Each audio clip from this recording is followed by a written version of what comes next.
राजस्थान के धूल भरे शहर मेहंदीपुर में बालाजी मंदिर अलौकिक शक्तियों से पीड़ित लोगों के लिए एक अभयारण्य बन जाता है। 2007 में प्रीति नामक एक युवती जो एक दुष्ट जिन्न से पीड़ित है, भूत भगाने की रस्म के जरिए सांत्वना चाहती है। जैसे ही पादरी मंत्रोच्चार करता है, माहौल तनाव से भर जाता है और प्रीति के परिवर्तन से उसके भीतर मौजूद भयानक उपस्थिति का पता चलता है। यह अनुष्ठान अंधकार के विरुद्ध युद्ध में परिणत होता है, जिससे प्रीति मुक्त हो जाती है, लेकिन हमेशा के लिए बदल जाती है, जो मंदिर की रहस्यमय विद्या में इजाफा करता है।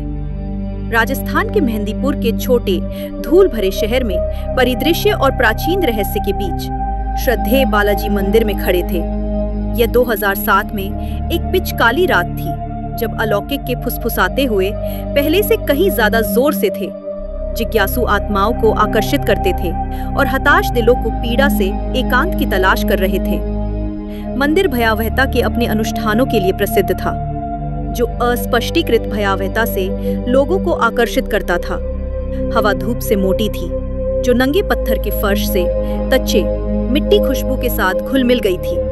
टिमटिमाते हुए तेल के लैंप छाया डालते हैं, जो प्राचीन शिलालेखों से सुशोभित मंदिर की दीवारों के साथ नृत्य करते हैं। भीड़ के बीच प्रीति थी, एक युवा महिला जिसमें प्रेतबाधित आंखें थी, जो रिलीज के लिए मूक दलीलों से भरी हुई थी। यह कहा गया था कि वह एक पुरुषवादी भावना, एक जिन्न से त्रस्त थी, जिसने उसके सपनों को बुरे सपने में बदल दिया था और उसकी वास्तविकता को घुमाया था।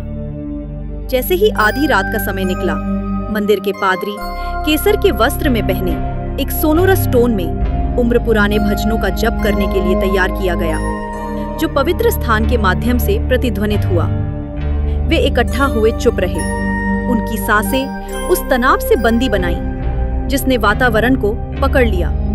अनुष्ठान शुरू हुआ। पवित्र लौ के सामने खड़े होने वाले प्रीति को उसकी दुख को याद करने के लिए कहा गया। उसकी आवाज एक तूफान में पत्तियों की तरह कांप रही थी। प्रत्येक शब्द अंधेरे में पीड़ा के साथ गूंजता हुआ लग रहा था, जैसे कि इकाई को उस पर अत्याचार करने के लिए बुलाया। अचानक तापमान गिर गया।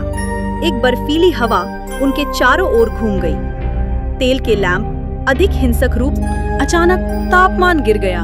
एक बर्फीली हवा उनके चारों ओर घूम गई। तेल के लैंप अधिक हिंसक रूप से झड़ते हैं, लंबी विकृत छाया डालते हैं। पादरी के मंत्र जोरदार हो गए, कमरे को घेरने की धमकी देने वाले छाया से जूझ रहे थे। उस क्षण में प्रीति की आंखें अस्वाभाविक रूप से चौड़ी हो गई। उसका चेहरा विपरीत हो गया और एक गटूरल आवाज, उसकी खुद की नहीं, एक प्राचीन जीभ में शापों को उकसाने के भीतर गहरे से फट गई। भीड़ ने हाफते हुए, कुछ फुसफुसाते हुए प्रार्थना की, जबकि अन्य ने अपनी आंखें डाली। फिर भी पादरी अटूट रहा। एक जबरदस्त मंत्र के साथ उन्होंने आज्ञा दी, बेगौन, हे बेईमानी आत्मा, इस आत्मा को होने दो।